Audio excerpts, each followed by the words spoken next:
ఆంధ్రప్రదేశ్ విద్యాశాఖ AP mega DSC 2025 hall టికెట్లను నేడు మంత్రి నారా లోకేష్ విడుదల చేశారు. అభ్యర్థులు అధికారిక పోర్టల్ లేదా వాట్సాప్ ద్వారా కూడా హాల్ టికెట్లు డౌన్లోడ్ చేసుకోవచ్చు. దరఖాస్తు చేసుకున్న అభ్యర్థులు వారి రిజిస్ట్రేషన్ నంబర్, పుట్టిన తేదీతో లాగిన్ అయ్యి వారి హాల్ టికెట్ను డౌన్లోడ్ చేసుకోవాల్సి ఉంటుంది.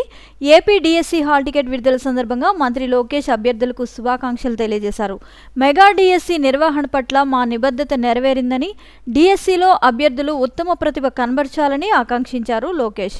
అధికారిక వెబ్సైట్ cse.ap.government.in అందుబాటులోకి వచ్చాయి. అయితే ఈసారి అధికారులు వాట్సాప్ ద్వారా కూడా అభ్యర్థులు హాల్ టికెట్లు డౌన్లోడ్ చేసుకునే వెసులుబాటు కల్పించారు. 9553000009కు మెసేజ్ చేస్తే చాలు హాల్ టికెట్లు పొందవచ్చునని విద్యాశాఖ అధికారులు పేర్కొన్నారు.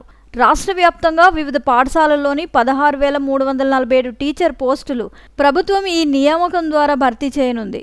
School assistant, secondary grade teacher, శిక్షణ పొందిన graduate teacher, post graduate teacher, principals పోస్టులు భర్తీ చేసేందుకు జూన్ 6 నుంచి 30 వరకు సిబిటి విధానంలో పరీక్ష నిర్వహించనున్నారు. మొత్తం 3,35,401 మంది ఈ పరీక్షకు దరఖాస్తు చేసుకున్నట్లు సమాచారం.